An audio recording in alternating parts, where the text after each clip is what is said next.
بسم اللہ الرحمن الرحیم. ناظرین السلام علیکم. میں ہوں آپ کا میزبان صابر شاکر وفاق دارالحکومت اسلام آباد سے کچھ تازہ ترین اطلاعات اور ہم خبریں آپ سے شیئر کرتے ہیں. پاکستان کی سیاسی صورتحال مکمل طور پر آؤٹ آف کنٹرول ہے, کسی کے کنٹرول میں نہیں. مہنگائی عروج پر ہے اور ملک گیر ہڑتال کا اعلان کر دیا گیا ہے.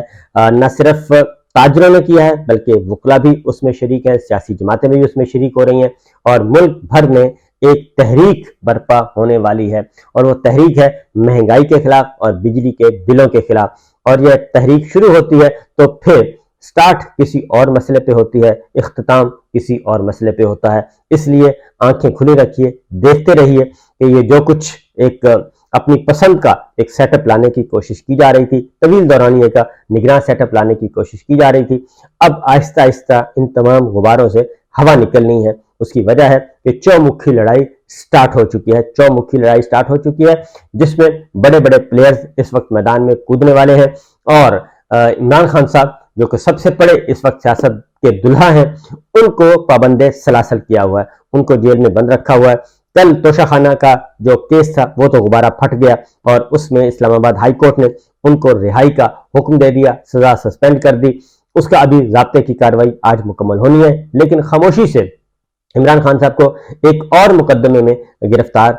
کر لیا گیا اور وہ تھا سائفر کا مقدمہ. کل اچانک سوشل میڈیا پہ ایک خبر پھیلنے لگی اور پھر اس میں بتایا گیا کہ جناب عمران خان صاحب کی کو جوڈیشل ریمانڈ پہ اٹک جیل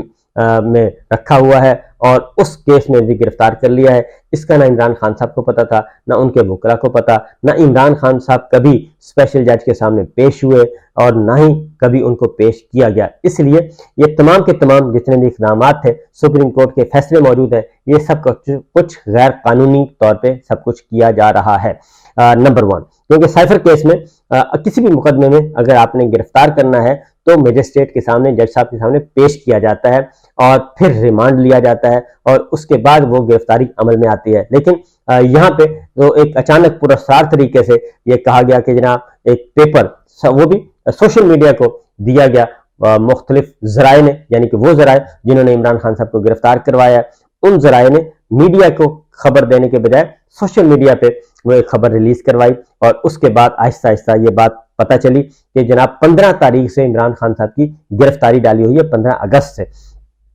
تو ایک تو یہ میلافائڈ ہے. دوسرا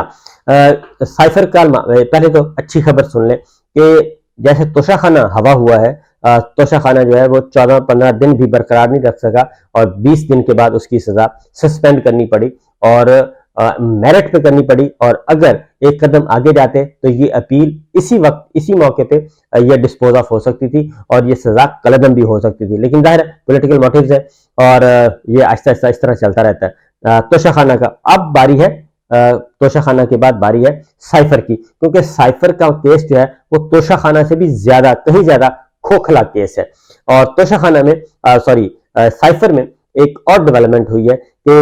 وعدہ معاف گواہ ابھی تک نہیں ملا سرکار کو. اعظم خان صاحب جو کہ پرنسپل سیکرٹری تھے, ان کو گرفتار بھی کیا گیا, لاپتہ بھی کیا گیا, ان کے بارے میں خبریں بھی بہت پھیلائی گئیں اور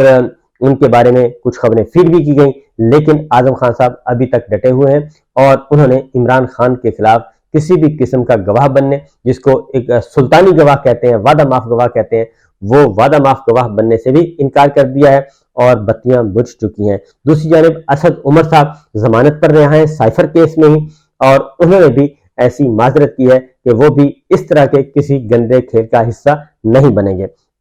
شاہ محمود قریشی صاحب ہیں, وزیر خارجہ ہیں پاکستان کے, میرا خیال ہے کہ دوسرے وزیر خارجہ ہوں گے جو گرفتار ہوئے ہیں. پہلے وزیر خارجہ ذوالفقار علی بھٹو صاحب تھے, ان کو گرفتار کیا گیا تھا. اب شاہ محمود قریشی صاحب ہیں, 2 دفعہ وزیر خارجہ رہ چکے ہیں, سینئر سیزنز پولیٹیشین ہیں, ان کو گرفتار کیا ہے اور ان کو بھی کہا گیا کہ آپ عمران خان صاحب کے خلاف گواہی دے دیں تو ہم آپ کی جان چھوڑ دیں گے. لیکن شاہ محمود قریشی صاحب بھی گواہی دینے کے لیے تیار نہیں ہوئے. وہ پاکستان تحریک انصاف کا حصہ ہیں, عمران خان کے ساتھ ہیں اور انہوں نے کہا کہ میں یہ کام نہیں کر سکتا. اس طریقے سے عمران خان صاحب کے خلاف کوئی بھی سلطانی گواہ بننے کے لیے تیار نہیں ہے تمام تر کوششوں کے باوجود. اب عمران خان صاحب کو جیل میں رکھا ہوا ہے, 15 تاریخ سے یہ گرفتاری ڈالی ہوئی ہے, کسی کو نہیں پتا, نہ عمران خان صاحب کو پتا, نہ عمران خان صاحب کے وکلا کو پتا. آج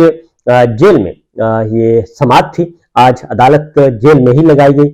خصوصی عدالت کے خصوصی جج اسلام آباد سے روانہ ہوئے، اٹک جیل میں گئے اور وہاں پہ ڈپٹی سپرنٹینڈنٹ جیل کے کمرے میں عدالت لگائی گئی، اور پہلے جو وکلا تھے عمران خان صاحب کے، ان وکلا کو پہلے پولیس ناکے جیل کے باہر روکے رکھا، اور یہ ایک گندی عادت ہوتی ہے ان کی اور کچھ بھی نہیں ہے۔ عمران خان صاحب کے ساتھ جتنے بھی ملاقاتی جاتے ہیں ان کو تنگ کرتے ہیں، ایون ان کی اہلیہ کو بھی تنگ کیا گیا، کل ان کو بھی روکا گیا، پھر ان کی بہنیں گئیں عظمیٰ خان اور علیمہ خان، ان کو بھی کافی دیر تک روکے رکھا۔ یہ ایک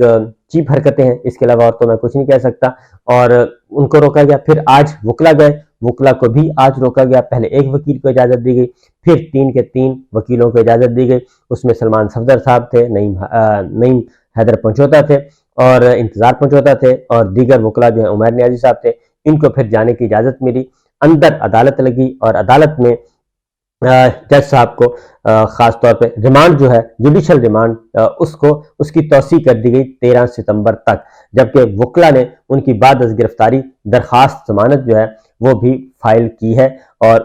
آئندہ سماعت پہ ان کی درخواست ضمانت بھی سنی جائے گی۔ 13 تاریخ تک ان کو جوڈیشل ریمانڈ پہ عمران خان صاحب کو بھیج دیا گیا ہے۔ اس طریقے سے یہ ایک ڈرامہ چل رہا ہے اور اس کے علاوہ کچھ نہیں ہے۔ سلطانی گواہ مل نہیں رہا، یہ توشہ خانہ جو کہ توشہ خانہ سے بھی بدترین قسم کا یہ کیس ثابت ہوگا۔ توشہ خانہ میں تو خیر پستول رکھ کے کن پٹی پہ ان حالات میں فیصلہ لیا گیا تھا، اب دیکھتے ہیں کہ کیا ہوتا ہے۔ بہرحال چیزیں چل رہی ہیں۔ عمران خان صاحب نے آج بھی وکلا سے کہا ہے کہ کسی قسم کی پریشانی کی کوئی بات نہیں، گھبرانے کی ضرورت نہیں ہے، میں فیس کروں گا اور ہر مقدمے کا فیس کروں گا، لیکن مجھے صرف اور صرف ایک ہے کہ مجھے فری اور فیئر ٹرائل دیا جائے، تاکہ لوگوں کو پتہ چلے کہ سچا کون ہے اور جھوٹا کون ہے۔ یہ تو ہے عمران خان صاحب کی حد تک کی معاملہ، اور دوسری جانب صورتحال یہ ہے کہ پاکستان میں جو معاملات ہیں وہ بالکل کنٹرول سے باہر ہیں، اور نگرانوں کے بھی اور ہماری اسٹیبلشمنٹ سے بھی، کیونکہ دونوں ہی حکومت تو اس وقت اسٹیبلشمنٹ کی ہے، نگران تو اس وقت ایک فیس ہے اور تو کچھ نہیں ہے، تو دونوں صورتوں میں جی معاملات جو ہیں اب کافی گھمبیر ہوتے جا رہے ہیں۔ اس کی ریزن یہ ہے کہ الیکشن 90 دن کے اندر الیکشن کا معاملہ مطالبہ زور پکڑتا جا رہا ہے۔ کل پاکستان بار کونسل نے بھی پہلے سپریم کورٹ بار ایسوسی ایشن پیٹیشن لے کے گئی، اور اب پاکستان بار کونسل بھی میدان میں آ چکی ہے، دیگر وکلا تنظیمیں اور وکلا ایسوسی ایشن بھی آ رہی ہیں، اور ان کا بھی یہی خیال ہے کہ جناب الیکشن 90 دن کے اندر اندر ہر صورت میں ہونے ہیں، اس کو ڈیلے نہیں کیا جا سکتا۔ اس کے بعد نمبر 2 جی یہ ہے کہ جماعت اسلامی نے بھی پیٹیشن فائل کر دی ہے، پاکستان تحریک انصاف نے بھی پیٹیشن فائل کر دی ہے، سپریم کورٹ بار ایسوسی ایشن پیٹیشن فائل کر چکا ہے، جماعت اسلامی بھی پیٹیشن سپریم کورٹ میں فائل کر چکی ہے کہ 90 دن کے اندر اندر الیکشن ہونے ہیں اور ان کو ڈیلے نہیں کیا جا سکتا۔ پاکستان پیپلز پارٹی ابھی تک پیٹیشن لے کے نہیں آئی، لیکن کل وہ الیکشن کمیشن آف پاکستان سے ملی اور انہوں نے کہا کہ جناب الیکشن کا شیڈول کا اعلان کر دیا جائے۔ جو سی سی آئی کا معاملہ ہے، نئی حلقہ بندیاں، وہ اتنا ضروری نہیں ہے جتنا ضروری آئین کا تقاضا ہے، 90 دن کے اندر اندر الیکشن کروائے جائیں، تو لہٰذا وہ بھی سلسلہ شروع ہونے لگا ہے، وہ کیس جلدی ہی ٹیک اپ کیا جائے گا۔ ایک اور بڑا جو بریک تھرو ہوا ہے وہ ہے جناب 14 مئی کو الیکشن کروانا تھا، جو کہ الیکشن نہیں کروایا پنجاب کا بھی اور خیبر پختونخوا کا بھی۔ فیصلہ آ چکا ہے میں اب ریویو پیٹیشن فائل کی تھی الیکشن کمیشن آف پاکستان نے، وہ کیس ٹیک اپ ہو چکا ہے، اور اس میں اب جو ہے معاملہ پوری کی پوری کابینہ جو ہے شہباز شریف صاحب اور کابینہ یہ مرغے میں آ سکتے ہیں۔ اس کی وجہ ہے کہ نہ ہی یہ فیڈرل گورنمنٹ نے بھی اس کو عمل درآمد نہیں کروایا تھا، اور فیڈرل کابینہ نے کہا تھا کہ جناب ہم الیکشن نہیں کروا سکتے، اور یہ سپریم کورٹ کے فیصلے کو ماننے سے بھی انکار کر دیا تھا۔ لہٰذا اب باری ہے سپریم کورٹ آف پاکستان کی، اور اس نے اب اس ایشو کو ٹیک اپ کر لیا ہے، جمعرات کو ہے، اور زیادہ خطرہ موجود ہے کہ شہباز شریف صاحب، ان کی کابینہ، یا پھر جو اہم وزیر ہیں جن کی ذمہ داری تھی، مثلا وزیر داخلہ، وزیر خزانہ اور وزیر دفاع، 3 وزیر جو ہیں، اور وزیر اعظم شہباز شریف صاحب، یہ 4 لوگ جو ہیں وہ توہین عدالت کے زمرے میں آ سکتے ہیں کہ انہوں نے حکم عدولی کی۔ اسحاق ڈار صاحب نے پیسے نہیں دیے تھے، اور وزیر دفاع خواجہ آصف صاحب نے فورسز نہیں دی تھی، اور وزیر داخلہ رانا ثناء اللہ صاحب کا بھی یہی تھا۔ ان تینوں نے انکار کر دیا تھا کہ جی ہمارے پاس ہم الیکشن کے معاملے میں کوئی تعاون نہیں کر سکتے، لہٰذا یہ بھی ایک امپورٹنٹ کیس جو ہے وہ بھی ٹیک اپ ہونے والا ہے۔ اس کے بعد